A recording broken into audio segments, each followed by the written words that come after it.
friends, so after covering a numerical on convolution theorem, let's move ahead with the second numerical on convolution theorem.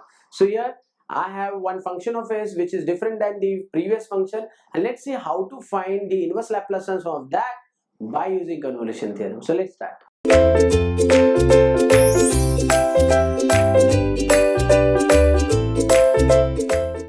So here we have to find out inverse Laplace transform of s upon s square plus a square into s square plus b square by using convolution theorem. So guys, to find out the inverse Laplace transform of this function, there are many methods. So I may use the partial fraction method to get the inverse Laplace transform. But since we are covering this problem under the convolution theorem, we are going to use that method. And also in the examination, if you get this question, then I would recommend to use convolution theorem because that is the simplest method to get the answer. Or if you are very well with the partial fraction, then use the method of partial fraction to get the inverse Laplace transform. So let's start. So I'm going to show you the steps which we are going to use to solve the numerical, and we are going to follow those steps to get the answer in simplest way.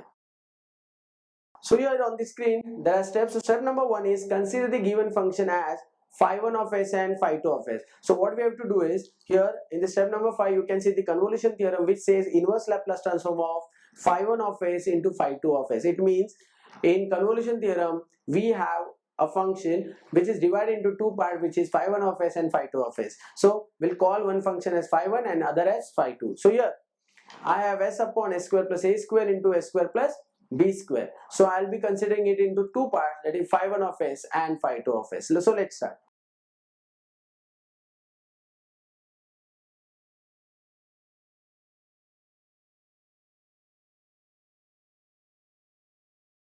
So here I've considered phi1 of s as s upon s square plus a square and phi2 of s as 1 upon s square plus b square. But guys, that is not a compulsion. You may consider this phi2 of s as phi1 of s and this as phi2 of s. So if you change the order also, then also you'll get the same answer, because ultimately we should take these two functions in such a way that the multiplication of these two functions must be your question. So if you'll see here, s into 1, that is s, and multiplication of these two brackets is your denominator. So we have taken phi1 of s and phi2 of s correctly. Now this step number 2. So in this step number 2 we have to find out the inverse Laplace transform of phi1 of s, and it is nothing but f1 of t. And similarly we'll find out the inverse Laplace transform of phi2 of s, which is f2 of t. So let's start.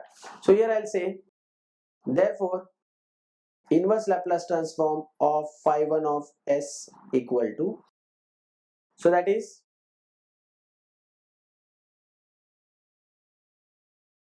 now guys, value of this by the standard formula is cos of at. Now I'll call this as f1 of t because this is the inverse Laplace transform of phi1 of s. Now let's find out for second function. So inverse Laplace transform of phi2 of s is 1 upon s square plus b square. Now guys, formula for this is 1 by b into sine of bt, and I'll call this as f2 of t. After that, let's move to the step number 3. So it says find f1 of u by replacing t with u in f1 of t.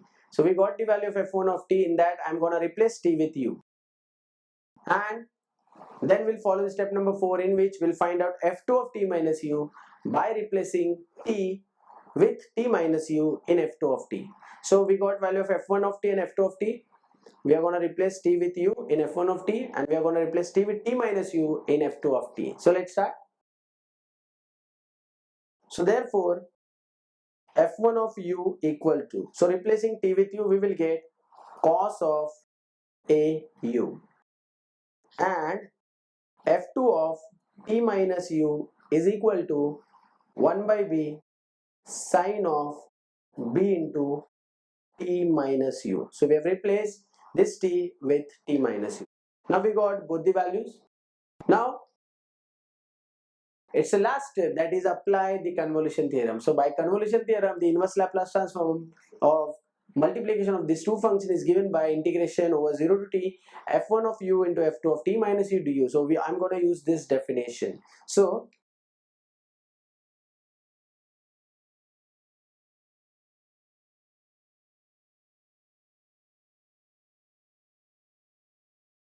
Now guys, let's put the value of f1 of u and f2 of t minus u. So it is cos au and 1 by b sine of bt minus bu. So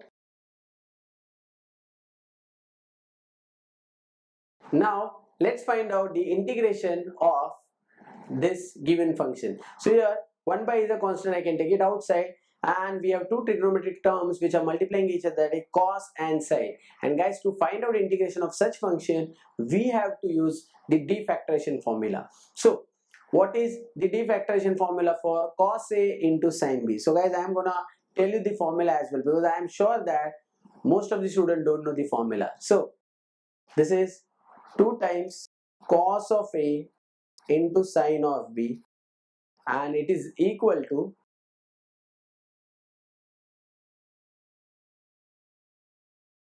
now guys, if you'll see here, then I can take 1 upon b outside, integration 0 to t.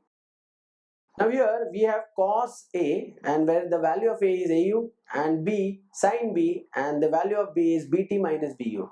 But we don't have 2. What I'll do is, in my answer I'll take this 2 as 1 upon 2. So I'll get 1 by 2 into sine of, now we are gonna add these two terms. So we will get au plus bt minus bu.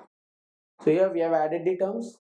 Next sign is negative sine of a minus b. So a is au minus b. So the sign of this b will change. So bt will become negative bt and bu will become positive bu.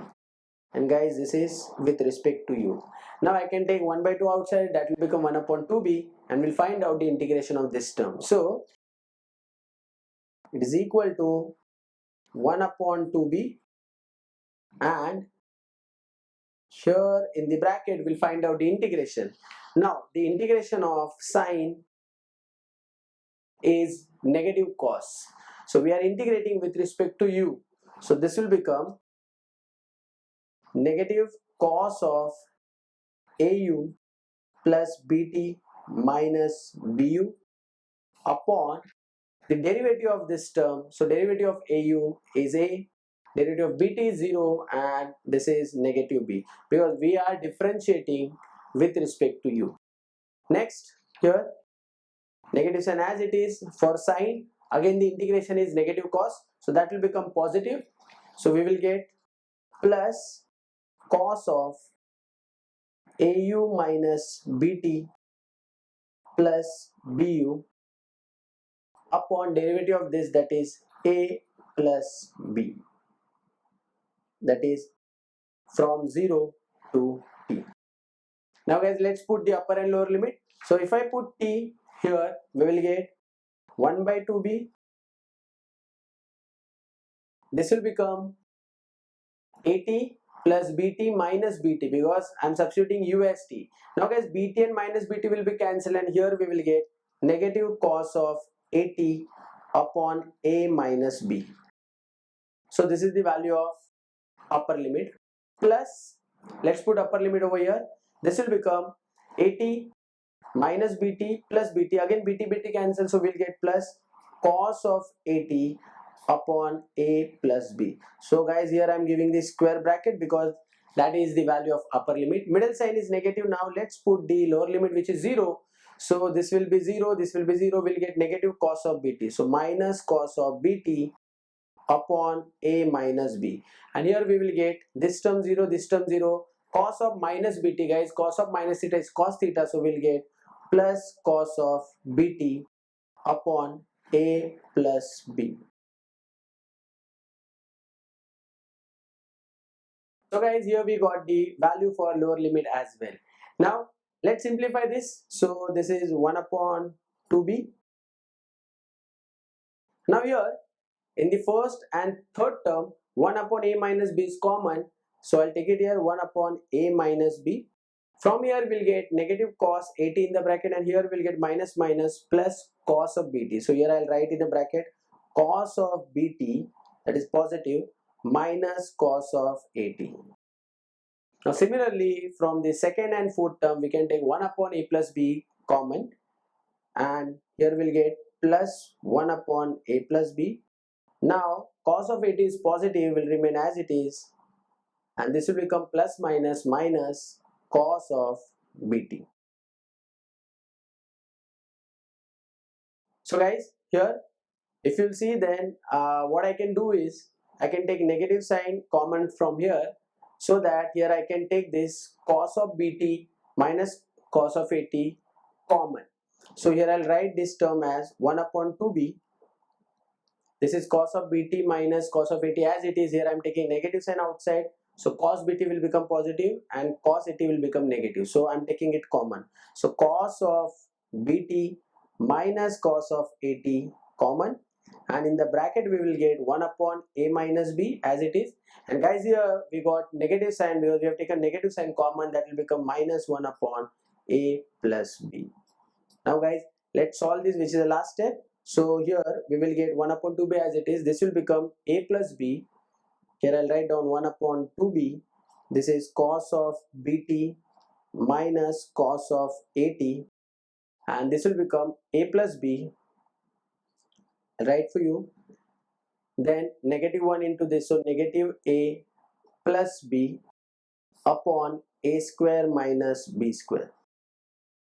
So guys, here a and a cancelled, b and b will become 2b, so this 2b will be cancelled with this 2b, and guys we'll get answer as 1 upon a square minus b square into cos of bt minus cos of at.